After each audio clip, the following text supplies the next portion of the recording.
Hello everyone, my name is Path, and today I've got a question for you. Do you want to get lost in an exciting, gorgeous world full of mystery? Do you want to be a cute fox? Let's look at a game called Tunic, one of my all-time favorite games. But before we talk about that, we gotta talk about Zelda Likes. What is a Zelda Like? A Zelda Like is a game that's, well, like Zelda. Maybe that means it's an isometric game with dungeons. Maybe that means you get dropped into a world with no clear direction right away. Maybe that means you can do the main quest out of order. Whatever you want to describe Zelda as, it's typically a large world, a non-linear main quest, puzzles, real-time combat, and items that will either open up the world more by solving more puzzles or allow you to hurt an enemy that was being an obstacle.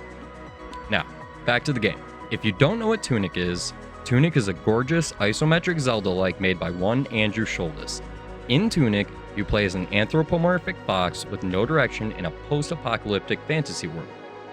When you begin, you are dropped in and immediately given control, something I absolutely adore. Once you start exploring a little, you'll start to find these little pages scattered around. While these pages aren't in English, they are easy enough to understand as they have some pictures and some diagrams. The purpose of these pages is to give you a little direction on what exactly you're supposed to be doing to help this little fox. While you are exploring, you will find a vast variety of environments oozing with gorgeous beauty in many different ways. You will also find secrets, unique enemies, different paths, and of course, puzzles. Before we go any further, we gotta talk about Andrew Schultes. Schultes started his development of Tunic in 2015 under the title Secret Legend. This was not Schultes' first foray into video game development either, as prior to that, he made very small games for Ludum Dare competitions, a game jam. Schultes was determined though, so he quit his job at Silverback Productions to make his dream come true, and I am so glad he did. However, he might have jumped the gun. He initially didn't know what creative direction he wanted to take the game. However, after some time, he started posting screenshots of his work to Twitter and Vine. This garnered a lot of attention immediately.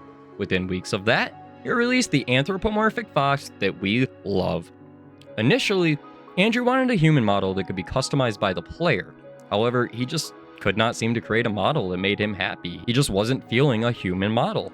This caused him to switch to the little fox, which he described as making sense because foxes get into trouble. After a little while of development, Schultes decided that his knowledge of programming simply wasn't vast enough to make the quality game that his dream was driving him towards. So he went and sat down with Terrence Lee, who I couldn't find a good picture of, and an audio designer, Kevin Regami.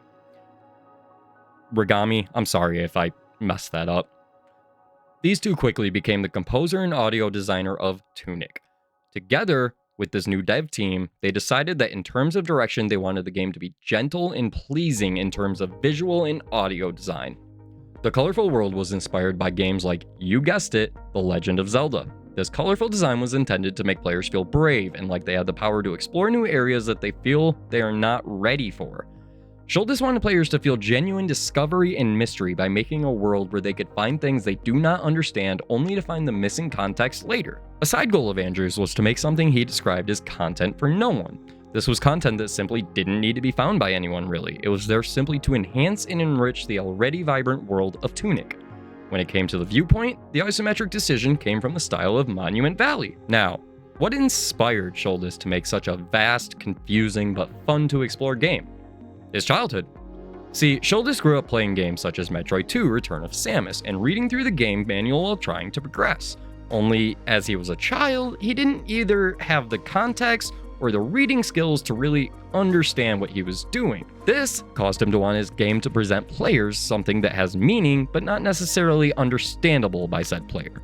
Sometimes the content presented to the player isn't even meant for them. This led him to going one step forward and trying to bring back that feeling of finding something you didn't quite understand in a game and going to your friends to try and figure it out together. He put puzzles together that he wanted players to help each other and give each other hints to figure out despite the fact that the game is single player. All of these ideas boiled in Schultes' mind until he finally realized something. He's gonna put a manual in that game. The player has to find it. Only, like I said, it's not in English. It was written in a constructed writing system that Schultes had no expectations of being solved. He also decided that because of Fez, he did not want the writing system to be a transliteration of English. He felt that because of Fez's success, players would immediately check if the language was a cipher of an existing language. when it comes to combat, Sholdis took influence from Bloodborne. He wanted there to be a rhythm of quick attacks and quick dodges. After a few years of development, Sholdis was joined by Felix Kramer, who became the producer. This led to connecting with the publisher Finji in 2017. During E3 2017, Tunic was announced. It was to be published by Finji with an expected release date of 2018. However, that wasn't quite in the cards, as you will soon see. See, E3 2018 came around in June, and Finji presented the game again. However, this time they didn't provide a release date.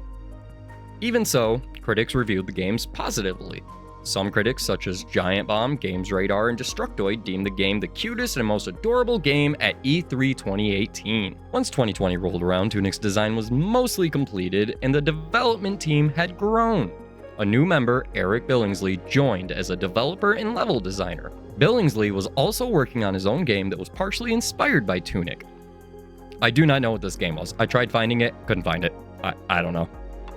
If you can find it, put it in the comments. Terrence Lee, who had been intermittently composing the music for the game for about 5 years, was joined by his wife, Janice Kwan, who I also could not find a photo of.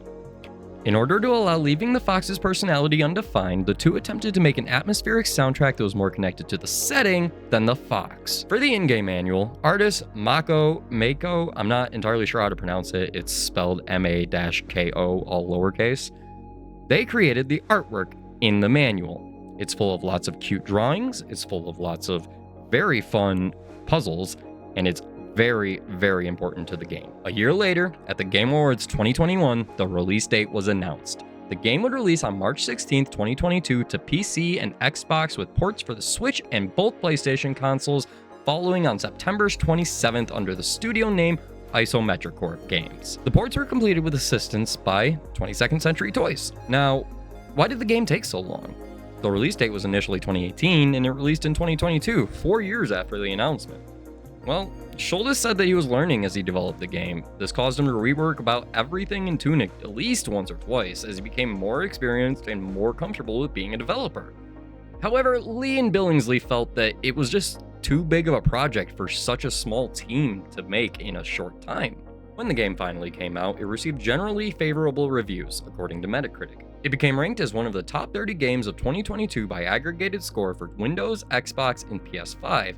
It also became the 8th highest scored Switch game. For review scores, it released to mostly 9s out of 10s, with Game Informer giving it a 9.75. Quite a few reviewers were describing the combat of Tunic as challenging yet satisfying, something that would make the players feel unwelcome in the world of Tunic. This was as Sholdis intended. When it came to the story beats, it was pretty mixed. A reviewer of OpenCritic by the name Hanley applauded how it was told without words, and Juke's Video's reviewer found the ending interesting. However, IGN and PC Gamer found it secondary to the game, with Coyle of PC Gamer stating that it's a nice addition rather than a compelling reason to play. The art style is described as simple but beautiful by Game Informer, and GameSpot termed it an extravagant diorama. Many reviewers seem to agree that the art direction resulted in the beautiful and mysterious world that Sholdis wanted. But what was its most impressive element? It was the exploration. Game Informer stated that Tunic's fighting is great, but discovery and exploration might be its most impressive elements. Nicole Carpenter of Polygon went further to describe the exploration as pushing the player to have the courage to just try. Tunic even won the Outstanding Achievement for an Independent Game Award at the 26th Annual DICE Awards, and the Artistic Achievement and Game Debut Awards at the 19th British Academy Game Awards. Now that the history is out of the way, let's get into exactly why I love Tunic. See, when I first found Tunic, I had never heard of it. I was spoiler-free and just happened upon it on Game Pass, and I almost passed it up. I was on a downward slope and just not having a good time playing video games. It seemed that everything at the time was a Vampire Survivors clone or survival crafting game. However, I gave it a chance. I was dropped in, introduced to our little fox, and went off exploring. When I first started, I was frustratingly bad at the combat. I was getting my ass kicked left and right. However, once I finally got the hang of it, it all just clicked. Combat felt good, and the more I messed around, the more I learned. You have a charge attack. The game doesn't tell you this. You have to hold the button out of just trying things, and it works. The more I messed around and explored the world of Tunic, the more I learned, and the more I wanted to figure out the secrets of it.